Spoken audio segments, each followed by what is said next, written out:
ये केस सुनने में किसी हॉरर मूवी के प्लॉट जैसा लगता है। 25 अगस्त 2025 की सुबह मैसूरू के एक लॉज में एक आदमी घबराया हुआ भागा भागा रिसेप्शनिस्ट के पास जाता है और कहता है कि एक मोबाइल ब्लास्ट के चलते मेरी गर्लफ्रेंड की डेथ हो गई है। लेकिन धीरे धीरे जब इस केस के पन्ने खुले तो उसने पूरे मैसूरू को हिला दिया। पूरा केस क्या है मैं आपको बताती हूँ। 20 साल की रक्षिता एक मैरिड वुमेन थी और उसका हस्बैंड एक डेली वेज लेबरर था जो कि केरला में काम करता था। बट रक्षिता अपने एक रिलेटिव सिद्धराजू के साथ एक्स्ट्रा मैरिटल अफेयर में इन्वॉल्व थी। दोनों का मिलना जुलना अक्सर लॉजेस में ही होता था। 25 अगस्त को भी यही हुआ। दोनों एक लॉज में मिले जिसके बाद दोनों के बीच एक बड़ा झगड़ा हुआ और गुस्से में आकर सिद्धराजू ने एक ऐसा स्टेप ले लिया जिसने ब्रूटैलिटी की सारी हदें पार कर दी। उसने गुस्से में आकर क्वेरी में यूज होने वाला एक्सप्लोजन जो माइंस और कंस्ट्रक्शन साइट्स पे हम एक्सप्लोजन के लिए यूज करते हैं ना, उसी एक्सप्लोजिव को सिद्धराजू ने रक्षिता के मुंह में घुसा दिया और उसका ट्रिगर ऑन करके उसको एक्सप्लोड कर दिया। लिटरली ब्लास्ट इतना वायलेंट था कि रक्षिता का लोअर फेस सच में उड़ गया।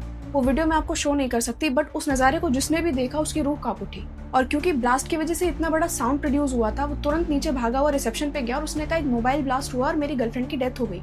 लॉज का स्टाफ जब ऊपर पहुंचा तो उसने चेक किया और आसपास कोई भी लेफ्ट ओवर नहीं था जिससे ये प्रूफ हो सके कि ये सब एक मोबाइल फोन के ब्लास्ट से हुआ है। इसके बाद सिद्धराजू ने कहा कि उसने वो लेफ्ट ओवर खिड़की से बाहर फेंक दिया है। स्टाफ मेंबर्स ने जाकर उस लोकेशन पे चेक किया जहाँ पे सिद्धराजू ने लेफ्ट ओवर को फेंकने का दावा किया था। वहाँ पे भी कुछ नहीं मिला और सिद्धराजू को रियलाइज हो गया कि अब वो पकड़ा जाने वाला है, तो वो भागने की कोशिश करता है लेकिन स्टाफ मेंबर्स ने उसको पकड़ लिया और मौके पर पुलिस को बुलाया।